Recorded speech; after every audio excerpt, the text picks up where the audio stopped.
going on, guys? It's Cliffy here. Today we're going to talk about a fairly consistent start for the Kolkata Knight Riders in this IPL so far. We're into our fifth game, technically, round 6. We've had a bye, 2 wins, 2 losses, and a good net run rate. So when we have won, the good thing is we have won by a good margin. So hopefully we can use that going forward, and we can, I guess, just improve on these results and turn those close losses into wins. Today we're playing Pune, currently bottom of the table, chasing about 170. So hopefully we can go and get up there. But enough about that. We are going to talk about some cricket that is happening around the world at the moment. That's a nice, what a shot that is, off the pads. Beautiful. You go back 6 months ago, we wouldn't be playing shots like that. We'd be trying to play down the ground all the time. But a nice wee flick off, I wouldn't say exactly off the hips, but a nice shot nonetheless. And as I said, we're going to go and talk about what has been happening around the world of cricket. I did say on Monday I was going to talk about the Carribean Premier League Final. Jamaican Taliwars, they got up in that one. Fairly one-sided game, well, very one-sided game, I will say. And Guyana were bowled out for, I think, about 90-odd. The Taliwars getting there in the end, I think with about 7 overs left to spare. And just the 1 wicket down, which was Chris Gale. He went absolute bonkers, as he does, hit a 50, where everyone else struggled on the pitch, and Chris Gale just made batting look relatively easy. So I guess that's something that he is very good at, and something that he does all the time. He makes batting look easy, makes scoring look easy. He'll score very quickly when other players do struggle. So the Taliwars, I believe, that is their second Caribbean Premier League title, so well done to them for obviously being able to go and pick that up. And that is that, pretty much. Nothing really else to talk about. That's done and dusted, which is a bit of a shame. It is a lot of fun to watch and follow that tournament. I'll be looking forward to it next year as well.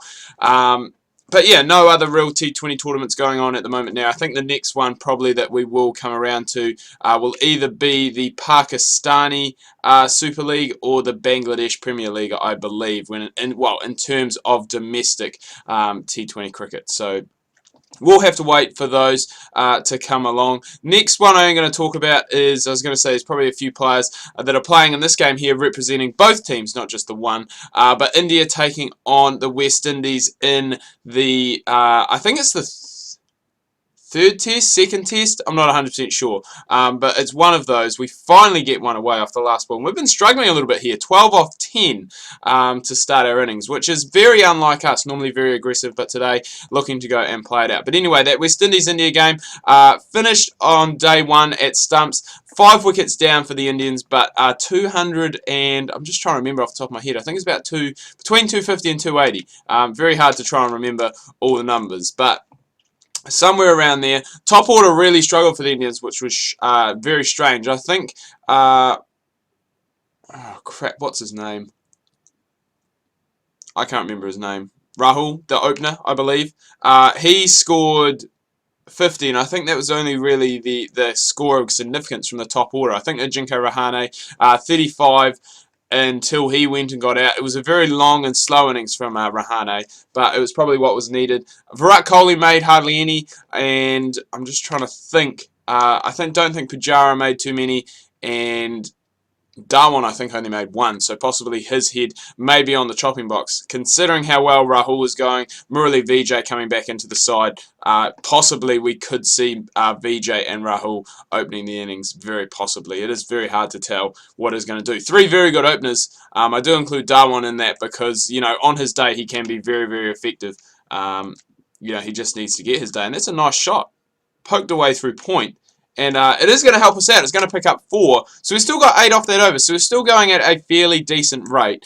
But we are getting there quite nicely. But I guess the star of the show again for the Indians, and a guy who really has bailed them out with both bat and ball on this tour, is Ashwin. He is currently 75 not out overnight as we get nutmegged right there. It's pretty appalling. But yeah, 75 not out overnight, and I think Saha, the wicketkeeper, is in there as well, and he's doing a fairly good job too. He's been required to do a little bit with the bat this tour as well.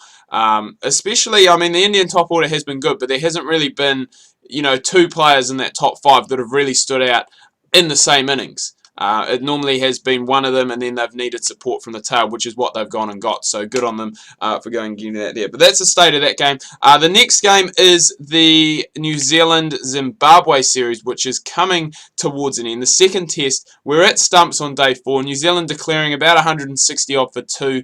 Ross Taylor and Kane Williamson both scoring 60 odd in that innings there to set up. I'm not even 100% sure how many Zimbabwe need, but they need a few. I think it was about... I'm trying to think what they are at the moment. I think they need about 400 or so to win the test. I think there was a stat that I read this morning about this game, and I mean all 3 results really are still possible. 90 overs left tomorrow, 7 wickets left to get for the Kiwis, and I think 320 runs for the Zimbabweans. So it's not completely out of the question, especially on the track that they are playing on, because it is fairly low and fairly slow. You know, whether it is going to get harder for batting, whether it is going to take a bit of turn and bite going into day 5, we will have to wait and see. But it should be very interesting, and I think New Zealand did really get on top of that game.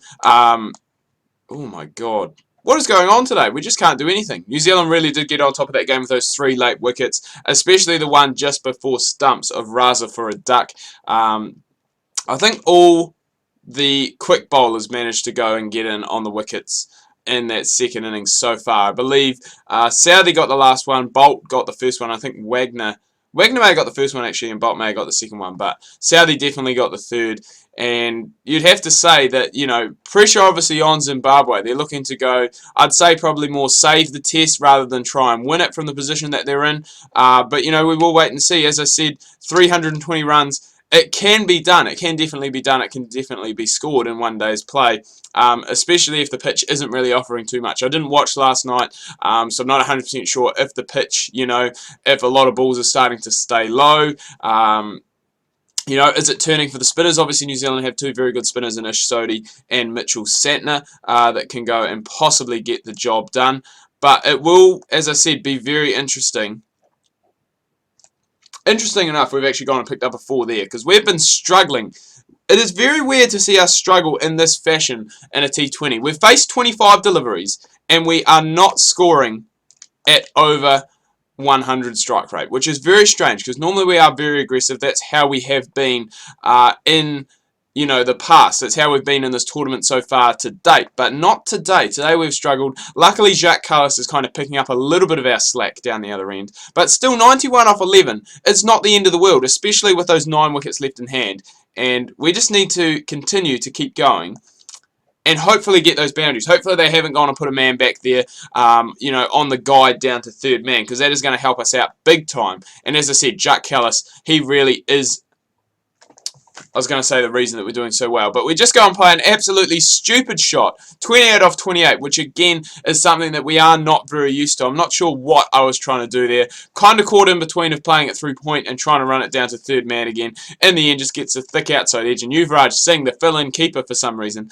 manages to pick up the wicket. So 87 needed, and as I said, it would be nice to go and get up over the line in this game. Take us to 3-2, which is what our 2 overseas pros have gone and done. Kallis and Lynn getting up. Kallis, man of the match, 86 off 48, and Chris Lynn, 50 off 29. So you can't ask for too much more than that. Going and getting us up over the line, 8 wickets to spare and 10 balls left in the game. So that is a very good effort. Well done to KKR picking up their 3rd win of the tournament. Pune will still stay bottom of the ladder, still looking to go and try and recharge I guess their campaign, for a lack of a better word. But anyway, guys, I'm going to wrap this video up here. Do hope you've enjoyed it. If you have, please remember to leave a like. If you are new, please do subscribe. Make sure you check out my Facebook and Twitter links that can be found down below in the description. Hope you're having a good week so far. Make sure you tune in tomorrow. I've got some more Rugby Challenge 3, Rugby Sevens career mode. I'm going to talk about the Rugby Sevens at the Olympics and that there. So make sure you do not miss that.